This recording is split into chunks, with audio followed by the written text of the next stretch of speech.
The voicemail started with 3 seconds of silence, then Emma's voice, shaky and desperate in a way I hadn't heard since we were children. "Sarah, I know I have no right to ask this, but I need you. David's leaving me, and I think I'm losing everything. Please call me back. Please." The message ended with what sounded like a sob, but I couldn't be sure because my hands were trembling as I stared at my phone. Before we jump back in, tell us where you're tuning in from, and if this story touches you, make sure you're subscribed, because tomorrow I've saved something extra special for you. 10 years. 10 years since she'd stood in my engagement party wearing my grandmother's pearl necklace and whispered something in David's ear that made him look at her like he'd never seen her before. 10 years since she'd shattered not just my wedding plans, but my entire understanding of what family meant.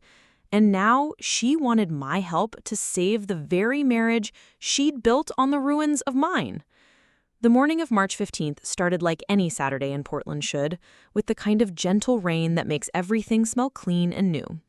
I was in my kitchen making coffee, wearing my favorite oversized sweater and thick wool socks, scrolling through apartment listings on my laptop.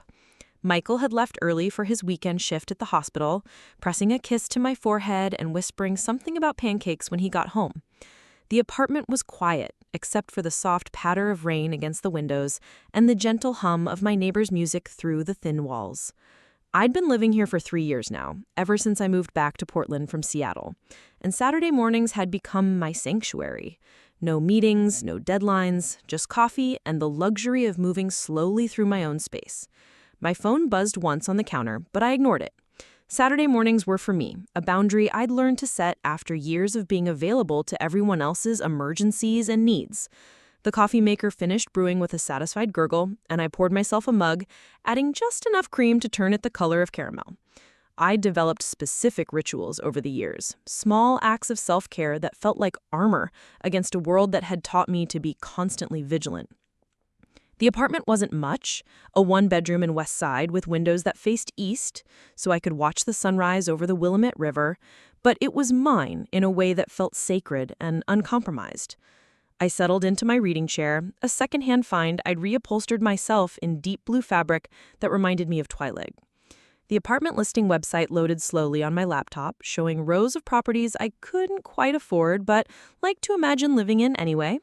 Michael and I had been talking about moving in together, carefully and without pressure, the way people do when they've both learned that love can be fragile and relationships require more intention than passion. He'd been patient with my need for space, understanding in ways that felt both comforting and slightly sad, as if he recognized the particular kind of caution that comes from having trust broken in spectacular fashion. The phone buzzed again, more insistently this time. I glanced at the screen and saw Emma's name, a contact I'd never deleted but hadn't heard from in over 2 years. My stomach tightened reflexively, the way it always did when anything connected to my family appeared unexpectedly in my carefully constructed life. I let it go to voicemail, taking a sip of coffee and trying to recapture the peaceful feeling I'd been cultivating all morning. Emma had a way of appearing at moments when I felt most settled, as if she had some internal radar for when I was finally doing well without her. The third buzz came 5 minutes later, then a fourth. By the time my phone had buzzed 6 times in 15 minutes, I knew something was different. Emma had always been dramatic, but she'd also respected the boundaries I'd set after everything fell apart. She hadn't called me directly in years, preferring instead to communicate through our mother or carefully neutral birthday texts that said just enough to maintain the appearance of sisterhood without actually requiring emotional investment from either of us. I picked up the phone on the 7th call, more out of concern that something had happened to our parents than any desire to reconnect with Emma. Her voice came through immediately, without waiting for me to say hello, rushed and breathless in a way that made her sound younger than her 32 years. "Sarah, thank God. I've been trying to reach you all morning. I need to see you. Can we meet somewhere, please?" There was something in her tone that I'd never heard before, a quality that sounded less like Emma's usual manipulative urgency and more like genuine panic. I found myself responding before I'd fully decided to, falling back into old patterns of being the older sister who fixed things, even though I'd spent years learning to resist that particular role. What's wrong? Are mom and dad okay? They're fine. This isn't about them. It's about David and me. Sarah, I think he's having an affair and I don't know what to do. I know I don't deserve to ask you for anything, but you're the only person I trust to tell me the truth. The irony of that statement hit me like cold water. Emma trusted me to tell her the truth about the marriage she'd stolen from me at my engagement party, the man I'd been planning to spend my life with, until she decided she wanted him more. I almost hung up then, almost deleted her number and went back to my coffee and apartment listings and the simple pleasure of a Saturday morning without complications. But something in her voice stopped me, a note of genuine desperation that reminded me of the little girl who used to crawl into my bed during thunderstorms, trembling and whispering that she was sorry for whatever fight we'd had that day. Emma, I can't be the person you call about David. You know that. Please, just coffee. 1 hour. I'll explain everything, and if you want to leave after that, I'll never ask you for anything again. I promise. I closed my laptop and walked to the window, looking out at the rain-soaked street below. A couple was walking by, sharing an umbrella, laughing about something I couldn't hear, and I felt a familiar ache for the kind of uncomplicated happiness I thought I was building with David all those years ago. The life I had imagined we'd have together in Portland, maybe in one of the houses I browsed online, with a garden and enough space for the children we'd talked about having someday. Riverside Cafe, I said finally. 2 o'clock. And Emma, this doesn't mean anything except that I'm willing to listen once. I hung up before she could thank me, already regretting the decision, but unable to shake the feeling that some conversations can't be avoided forever, only postponed. I spent the next 3 hours trying to focus on normal Saturday activities, cleaning my apartment. Preparing and narrating this story took us a lot of time, so if you are enjoying it, subscribe to our channel. It means a lot to us. Now back to the story. Responding to texts from Michael about his shift at the hospital, but my mind kept drifting back to Emma's voice and the particular way she'd said David's name, like it still carried weight and possibility even after 10 years of marriage. By the time I walked into Riverside Cafe, I'd changed clothes 3 times and given myself 2 different versions of the speech I planned to deliver about boundaries and the impossibility of our situation. The cafe was busy with the usual Saturday afternoon crowd, families with strollers and couples on dates, and groups of friends lingering over coffee and pastries. I spotted Emma immediately at a corner table, her dark hair shorter than I remembered and her face thinner, more angular than it had been in the wedding photos I'd seen on social media before I'd finally unfollowed her. She looked up when I approached, and for a moment we just stared at each other across 10 years of silence and carefully managed distance. She was wearing a cream-colored sweater that I recognized as expensive, the kind of casually elegant clothing that had always come naturally to her, and her wedding ring caught the light when she reached for her coffee cup. I sat down across from her without saying hello, suddenly aware of how much we looked alike and how different we'd become. "You look good," she said finally, and there was something wistful in her voice that made me uncomfortable. "Happy. Different. What do you want, Emma?" She took a breath that seemed to require effort, like someone preparing to dive into cold water. "David's been acting strange for months.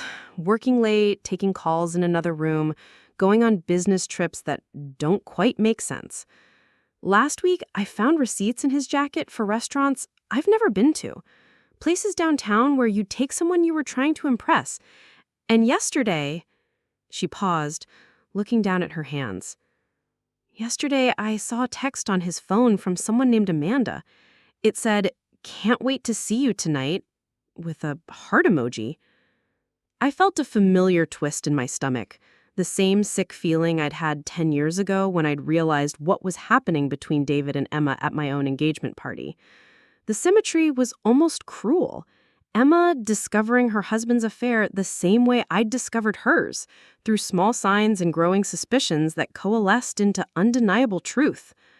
"I'm sorry that's happening to you," I said, and meant it despite everything. "But I still don't understand why you're telling me this." "Because you know him. You know how he thinks, how he justifies things to himself. And because..." She looked up at me, and her eyes were bright with unshed tears. because you're the only person who's ever seen him at his worst and still managed to forgive him. I need to understand how you did that." The question hung between us like smoke, complicated and impossible to wave away. How had I forgiven David? Had I even really forgiven him? Or had I simply learned to carry the hurt in a way that didn't poison everything else in my life? I thought about Michael, about the careful way we'd built our relationship on honesty and patience rather than passion and promises. I thought about the years of therapy and the slow work of learning to trust my own judgment again after having it so thoroughly undermined. Emma, forgiveness isn't something you can learn from someone else. It's not a technique or a strategy. It's a process that takes time, and it only works if the other person is actually sorry. He was sorry. After everything happened, he told me he was sorry about how it all went down. He said he never meant to hurt you the way he did. I almost laughed at that, at the particular inadequacy of David's apology filtered through Emma's interpretation. He was sorry about how it went down, not about what he'd done. Sorry about the method, not the betrayal itself. It was so perfectly David, the way he could acknowledge a mistake without taking full responsibility for it, the way he could express regret while still maintaining that his choices had been understandable, even inevitable. "Do you remember what you said to me the night before my engagement party?" I asked. Emma's face went pale, and she looked away. "Sarah, that was a long time ago. You said that you'd always wondered what it would be like to be me, to be the one everyone expected to succeed, to have their life figured out, to be engaged to someone like David. You said it wasn't fair that I got to be happy when you were still trying to figure out who you were." I was drunk. I was going through a bad breakup, and I was jealous and stupid. But you meant it. And the next night you decided to find out what it would be like to be me by taking the one thing that mattered most to me. We sat in silence for a moment, the busy cafe continuing around us while we occupied our own small bubble of complicated history. Emma reached for a napkin and dabbed at her eyes, careful not to smudge her makeup, and I felt a familiar mix of sympathy and frustration that had defined our relationship since childhood. "I know what I did was unforgivable," she said quietly. "I know that. But Sarah, I've been living with the consequences for 10 years. Do you think it's been easy being married to someone who chose me as a consolation prize? Do you think David has ever looked at me the way he looked at you that first year you were together?" The question caught me off guard, not because it was cruel, but because it was honest in a way that Emma rarely allowed herself to be. I'd spent years imagining Emma and David's marriage as some kind of romantic triumph, the reward for her willingness to pursue what she wanted regardless of the cost. I'd never considered that their relationship might have been built on a foundation as shaky as the betrayal that created it, that David's choice might have been more about impulse than genuine preference. Then why did you marry him? Because I thought if I could just have what you had, I'd finally understand what was so special about it. I thought maybe I'd figure out how to be content, how to stop wanting things I couldn't have. And for a while it worked. The first few years were good. We traveled, we bought the house, we talked about having kids. But lately, she hacked her head. Lately, I feel like I'm living in someone else's life, wearing someone else's clothes. And now he's looking at someone else the way he used to look at you, and I don't know how to compete with that. I realized then that Emma had called me not because she thought she could help her save her marriage, but because she needed to understand something about the nature of love and loss that only I could explain. She wanted to know how to fight for someone who had already proven he was capable of leaving, how to trust someone whose love came with conditions and escape routes. She wanted to know how to be me, even now, even after taking everything I thought was mine. Emma, the reason David looked at me differently wasn't because I was more lovable or more deserving. It was because our relationship was built on something different than yours is. We grew up together. We learned how to love each other before we learned how to doubt ourselves. But that doesn't mean what you have with him isn't real or valuable. It just means it's different. She looked up at me with something like hope in her eyes, and I felt the familiar weight of being the older sister, the one who was expected to have answers and wisdom and the ability to make everything better. It was a role I'd been trying to escape for most of my adult life, but sitting across from Emma in that crowded cafe, I felt myself sliding back into it, like an old coat that still fit despite everything. "Will you help me?" she asked. "Not because you owe me anything, but because maybe we both deserve to understand what really happened back then. Maybe we both deserve to figure out how to move forward." I finished my coffee and looked out the window at the rain, which had intensified while we'd been talking. Couples were running for cover, laughing and holding newspapers over their heads, and I thought about Michael, probably just getting off his shift at the hospital, probably looking forward to coming home to our quiet apartment and the pancakes he'd promised to make. I thought about the life I'd built carefully and deliberately, far away from the complications of my family and the particular pain that Emma represented.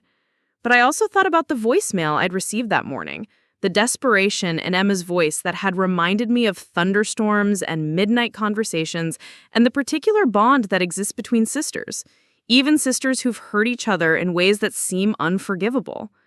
Some stories don't end when you want them to. Some people remain connected to you even when you've done everything possible to sever those connections.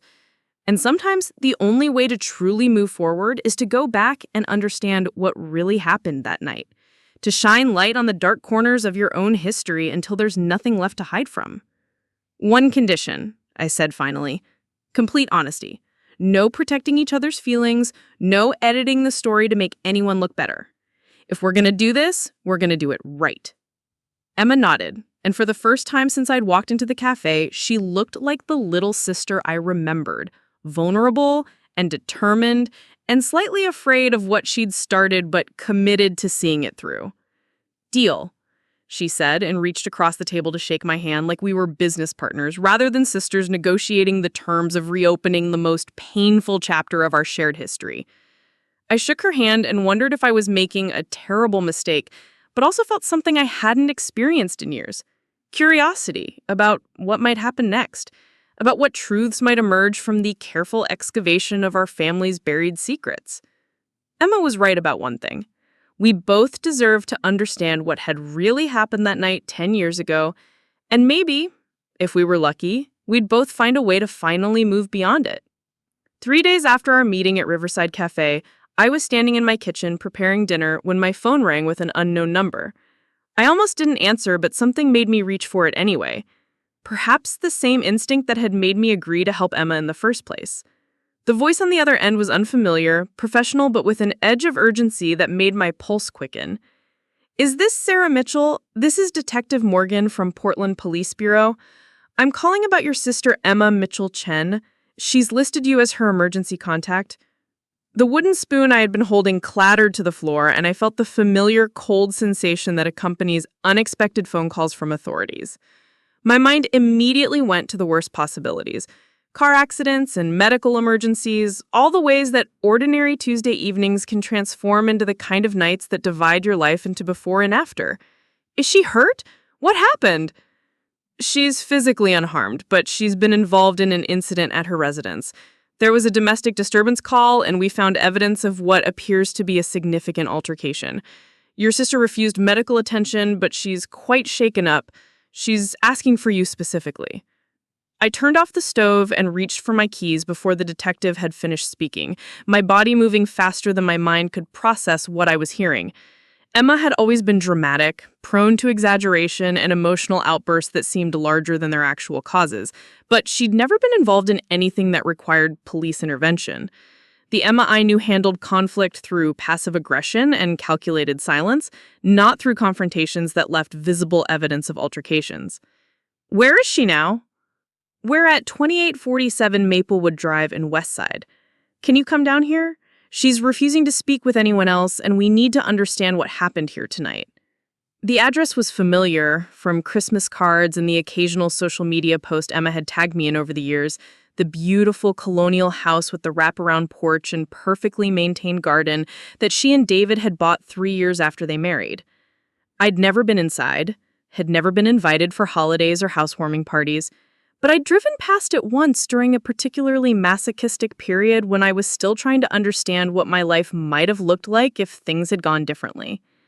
The drive to Emma's house took 25 minutes through evening traffic, and I spent every minute trying to construct scenarios that would explain what I was walking into. Had David confronted Emma about his suspected affair? Had Emma confronted David? Had the conversation escalated beyond their usual pattern of cold politeness and carefully managed resentment? I thought about our conversation at the cafe, the way Emma had looked when she'd talked about feeling like she was living someone else's life, wearing someone else's clothes. The first thing I noticed when I turned onto Maplewood Drive was the police cars, 3 of them, parked at angles in front of Emma's house with their lights creating a rotating kaleidoscope of red and blue across the elegant neighborhood. Neighbors stood on their porches and peered through windows, the kind of restrained curiosity that characterized upscale suburban communities where dramatic events were supposed to happen to other people in other places. I parked behind the last police car and walked towards the house, taking in details that felt both familiar and foreign. The garden was immaculate, clearly professionally maintained, with late-blooming roses and carefully pruned shrubs that suggested the kind of lifestyle I'd once imagined having. The front porch light was on, casting a warm glow over the front steps, but something about the scene felt staged, like a manicured set for a movie about domestic non-bliss. Movie set designed to represent domestic tranquility rather than the genuine article. A uniformed officer met me at the front door, checking my identification and asking about my relationship to Emma before leading me through the house toward the kitchen. The interior was exactly what I had expected, beautifully decorated in neutral tones, with carefully curated artwork and furniture that spoke of both good taste and significant disposable income. Everything was pristine except for the kitchen, where I could see broken glass scattered across the tile floor and what looked like the remains of a ceramic vase near the island. Emma was sitting at the kitchen table, wrapped in a blanket, her hair disheveled and her eyes red from crying. She looked up when I walked in, and I saw something in her expression that I'd never seen before, a kind of hollow shock that went deeper than ordinary upset. There was a small cut on her cheek and a bruise forming on her left wrist, injuries that made the situation suddenly, frighteningly real. "Sarah," she said, and her voice sounded younger than it had in years, stripped of the careful composure she usually maintained. "Thank you for coming. I didn't know who else to call."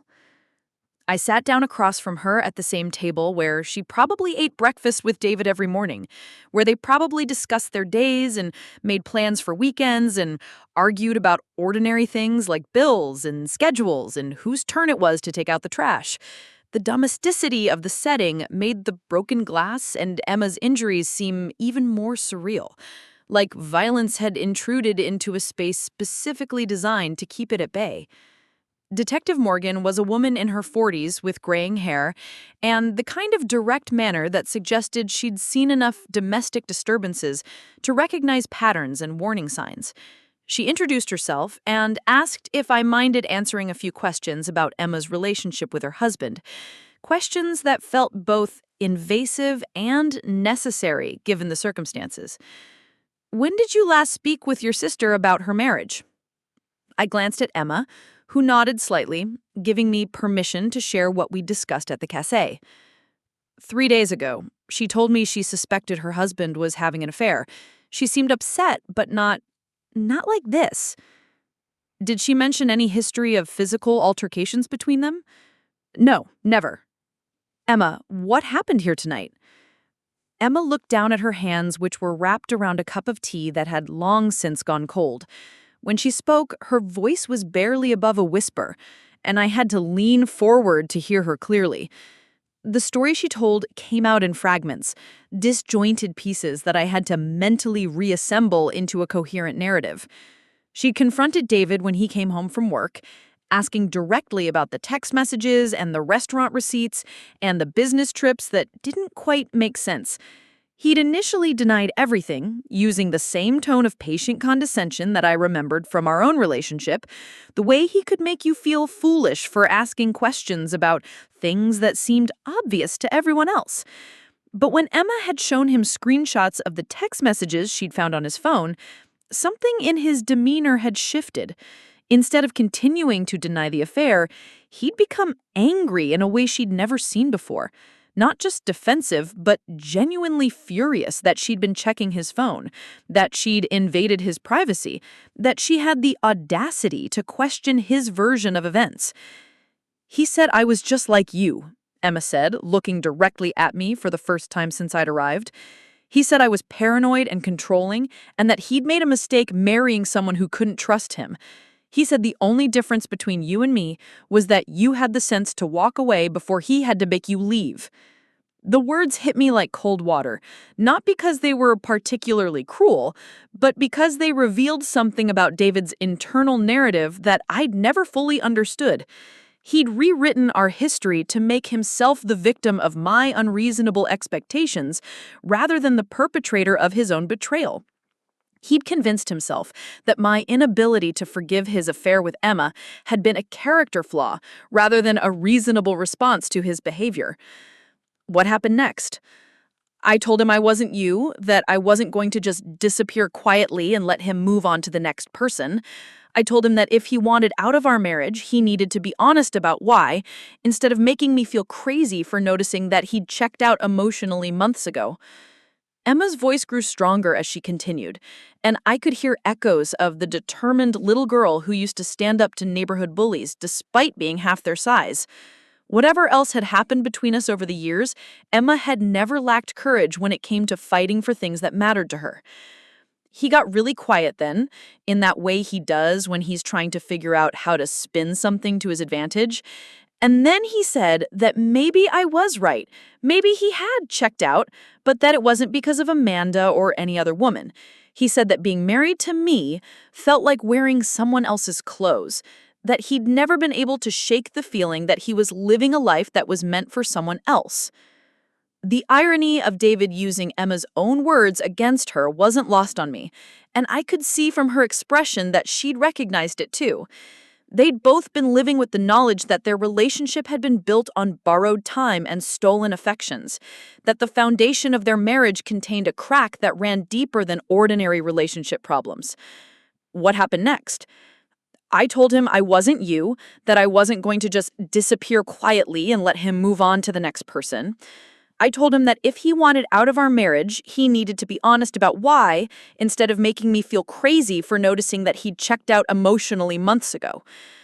Emma's voice grew stronger as she continued, and I could hear echoes of the determined little girl who used to stand up to neighborhood bullies despite being half their size. Whatever else had happened between us over the years, Emma had never lacked courage when it came to fighting for things that mattered to her. He got really quiet then, in that way he does when he's trying to figure out how to spin something to his advantage. And then he said that maybe I was right. Maybe he had checked out, but that it wasn't because of Amanda or any other woman. He said that being married to me felt like wearing someone else's clothes, that he'd never been able to shake the feeling that he was living a life that was meant for someone else. That's when you threw the vase. Emma shook her head. That's when he threw the vase. I was standing by the sink, and he picked up the ceramic vase from the counter and threw it at the wall behind me. Not at me, but close enough that some of the pieces cut my face when it shattered. The detective made a note in her pad and asked Emma if she wanted to press charges for assault. The question hung in the air for a long moment while Emma considered her options, weighing the consequences of turning a private family drama into a public legal matter. I could see her thinking through the implications, the way a criminal charge would affect David's career, their shared assets, and the careful social facade they'd maintained for years. I don't know, she said finally. I need time to think about it. Right now, I just need him to stay somewhere else for a few days while I figure out what I want to do next. The detective explained the process for obtaining a temporary restraining order and left her business card with instructions to call if Emma decided she wanted to pursue charges. She also provided information about domestic violence resources and counseling services, treating the incident with the seriousness it deserved. Deserved while respecting Emma's autonomy to make her own decisions about how to proceed. After the police left, Emma and I sat in her kitchen, surrounded by the debris of her marriage, neither of us quite sure what to say or do next. The house felt enormous and empty without David's presence, like a stage set after the actors have gone home. I helped her sweep up the broken glass and tried to make sense of how we'd gotten from a conversation about suspected infidelity to a domestic disturbance call and a sister asking for help from someone she hadn't spoken to in years. "You can't stay here tonight," I said, stating the obvious in a way that felt both practical and protective. "Do you want to come to my apartment, or would you prefer a hotel?" Emma looked around the kitchen as if seeing it for the first time, taking in the granite countertops and stainless steel appliances and the carefully chosen decorative touches that reflected her taste and David's income. Everything looked exactly the same as it had that morning, but the context had shifted so completely that familiar objects seemed to belong to strangers. "I can't leave," she said quietly. "This is my house too. Why should I be the one to go?" It was a fair point, but it was also the kind of stubborn logic that could put her in danger if David decided to come back before he'd had time to process what had happened between them. I'd seen enough domestic situations during my brief stint volunteering at a women's shelter to know that the hours immediately following a physical altercation were often the most volatile, when emotions were running highest and people were most likely to make decisions they'd regret later. "Emma, it's not about who has the right to be here. It's about what's safest for you right now. David is angry and embarrassed, and he's probably drinking somewhere trying to figure out how to justify what he did tonight. When people are in that headspace, they don't always make rational decisions about what to do next." She considered this for a moment, then nodded slowly. "Maybe you're right. But I'm not going to a hotel like some kind of refugee for my own life. If you really don't mind, I'd like to stay with you tonight, just until I can think clearly about what I want to do." The drive back to my apartment was quiet, except for the soft sound of Emma crying, the kind of exhausted tears that come after adrenaline fades and the full weight of a situation begins to settle in. I kept glancing at her in the passenger seat, this woman who had been such a central figure in my life for so many years, and who now felt like a stranger I was helping out of obligation rather than affection. My apartment had never felt smaller than it did when I unlocked the door and led Emma inside, suddenly aware of all the ways my carefully curated space reflected my own journey toward healing and independence. The books on emotional recovery, the photographs of friends but no family, the absence of any decorations or mementos that connected me to my life before David, before Emma's betrayal, before I'd learned to build happiness on my own terms rather than in relation to other people's expectations. Emma stood in my living room looking lost and fragile in a way that reminded me of our childhood, when she used to have nightmares and would slip into my room in the middle of the night, crawling under my covers and whispering apologies for things she couldn't name. She was wearing the same cream-colored sweater from our coffee meeting, now wrinkled and stained with tears, and her wedding ring caught the light from my kitchen window as she twisted it nervously around her finger. "I should call Mom and Dad," she said, but made no move toward her phone. "They'll want to know what happened." "What will you tell them?" "I don't know. The truth, I suppose. That David and I are having problems, and that I'm staying with you for a few days while we figure things out." The idea of Emma explaining our current situation to our parents felt surreal, given that they'd spent years carefully avoiding any conversation about the circumstances that had led to David and Emma's marriage in the first place. Our family had become expert at the kind of selective blindness that allows people to maintain relationships despite fundamental breaches of trust, pretending that certain events had never happened rather than dealing with their ongoing consequences. "They're going to ask questions," I said, "about why you called me instead of them, about what this means for your marriage, about whether you and David are planning to work things out. Let them ask. Maybe it's time we all stop pretending that what happened 10 years ago doesn't still affect every conversation we have as a family." There was something different in Emma's voice when she said this, a resolve that I hadn't heard since we were children. She sat down on my couch and pulled her knees up to her chest, looking younger and more vulnerable than she had in years, but also somehow clearer, as if the evening's events had stripped away layers of pretense that had been accumulating for years. I made tea and joined her on the couch, both of us staring out the window at the city lights beyond. The silence between us felt different than it had at the cafe, less charged with old resentments and more heavy with the weight of current circumstances. Emma was in crisis, and despite everything that had happened between us, she'd turned to me for help. The significance of that choice wasn't lost on either of us. Sarah, can I ask you something? I nodded, though part of me was afraid of what she might want to know. When you found out about David and me in those first few weeks after everything fell apart, did you ever think about trying to fight for him? Did you ever consider confronting me directly instead of just disappearing? The question caught me off guard, partly because it was more direct than Emma usually allowed herself to be, and partly because it forced me to examine motivations I'd never fully articulated, even to myself. Why had I chosen to walk away rather than fight for the relationship I thought was the foundation of my future?